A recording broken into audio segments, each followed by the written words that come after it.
L'intelligence artificielle, on en entend parler partout et elle est en train de tout changer, y compris la formation professionnelle. Alors, dans l'analyse qui suit, on va voir pourquoi il ne faut pas la voir comme une menace, mais bien comme une opportunité incroyable pour les formateurs. Et attention, hein, ça, ce n'est pas de la science-fiction pour dans 10 ans, c'est ce qui se passe maintenant. On est vraiment à un moment clé pour tous les métiers de l'apprentissage. Regardez ces chiffres, ils parlent d'eux-mêmes. L'IA, ce n'est plus une question de si, mais de comment. Déjà plus de la moitié des organisations de formation sont dans le bain. Et le plus intéressant, c'est que près des 3/4 de celles-ci l'utilisent pour le cœur du réacteur, créer du contenu pédagogique. Autant dire que la vague n'arrive pas, elle est déjà là. Du coup, ça nous amène à un double défi, un vrai casse-tête pour les formateurs.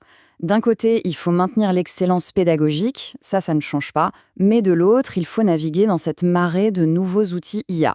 Comment on fait pour jongler avec tout ça sans perdre en qualité? Alors, la vraie question, c'est ça. Comment un formateur fait pour devenir augmenté par l'IA, plutôt que de se sentir, obsolète? C'est ce qu'on va décortiquer. On va voir comment transformer ce défi en une opportunité en or. Ok, alors pour commencer, la clé, c'est de mettre de l'ordre dans tout ça. Fini de voir une liste interminable et un peu chaotique d'outils. Il faut imaginer plutôt une boîte à outils bien rangée, avec 4 grandes familles bien distinctes. Première famille, et pas des moindres, les fameux LLM, les grands modèles de langage. Des noms comme Claude ou ChatGPT, ça parle à tout le monde. Mais attention, il ne faut pas les voir juste comme des machines à écrire du texte. Non, ce sont des véritables collaborateurs, des copilotes pour la pédagogie. Leur super pouvoir, c'est de pouvoir aider à structurer un cours de A à Z, de trouver des exemples pertinents, de créer des exercices ou des évaluations, et même d'écrire le script d'une vidéo. C'est un gain de temps énorme sur toute la phase de conception. Deuxième famille, l'IA qui crée des images et des vidéos.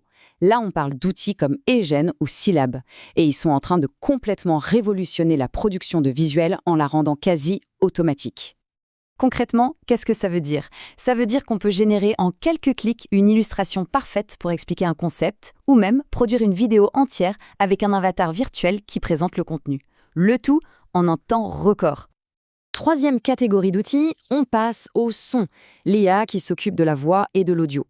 Grâce à des outils comme Wondercraft ou Whisper, créer des podcasts de qualité pro ou rendre ces contenus accessibles en plusieurs langues, c'est devenu beaucoup plus simple. Imaginez un peu, transformer un simple document texte en un podcast pédagogique hyper engageant. Ou encore, transcrire automatiquement tout un webinaire pour en faire des sous-titres ou un résumé écrit. C'est exactement ce que ces outils permettent de faire.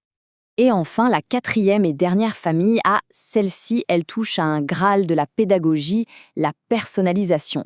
On parle ici de systèmes qui adaptent vraiment l'expérience d'apprentissage à chaque personne, à son rythme, à ses besoins. Par exemple, on peut avoir des chatbots qui offrent un support personnalisé 24 heures sur 24, ou des outils qui, à partir d'un simple document, vont générer automatiquement des exercices adaptés au niveau de la personne et lui donner un feedback instantané. C'est de la personnalisation à grande échelle, enfin possible. Bon, maintenant qu'on a vu ces 4 familles d'outils, la question c'est, concrètement, qu'est-ce que ça apporte? Qu'est-ce qu'on gagne à maîtriser cette nouvelle boîte à outils? Eh bien, il y a 3 bénéfices majeurs qui dessinent le portrait du formateur augmenté. Le premier bénéfice, et c'est le plus évident, c'est un gain de temps, mais un gain de temps massif. Ce qui prenait avant plusieurs jours pour créer un module de formation, eh bien maintenant, ça peut se faire en quelques heures. C'est un changement de dimension. Deuxième point, et c'est tout aussi important que la vitesse, c'est l'enrichissement pédagogique. L'IA permet de varier les plaisirs, si on peut dire. On peut beaucoup plus facilement multiplier les formats, texte, audio, vidéo, quiz, et créer des activités d'apprentissage qui sont vraiment plus engageantes et diversifiées. Et enfin, le troisième bénéfice, c'est le fameux Graal dont on parlait, la personnalisation, mais à grande échelle. Avant, c'était un cauchemar logistique. Maintenant, avec l'IA, on peut vraiment adapter le contenu, le niveau de difficulté, les exercices aux besoins spécifiques de chaque individu. Et ça, c'est une vraie révolution. Alors, tout ça, ça a l'air formidable. Mais évidemment, ce n'est pas magique. Pour bien naviguer dans ce nouvel univers de l'IA, il y a des points de vigilance importants, des choses à garder en tête pour une adoption qui soit vraiment responsable. La première question qui vient à l'esprit, c'est est-ce que c'est fiable tout ça? Les contenus générés par l'IA, est-ce qu'on peut leur faire confiance? Et c'est une excellente question, parce que oui, l'IA peut se tromper, elle peut inventer des choses ou faire des raccourcis un peu hasardeux. Et la réponse, elle est très claire. Rien ne remplace l'œil humain. L'expertise du formateur reste absolument centrale. C'est son rôle de valider, de vérifier, de toujours adapter le contenu au contexte et à son public. L'IA propose, mais c'est le formateur qui dispose. Ensuite, il y a tout l'aspect juridique et éthique. C'est super important.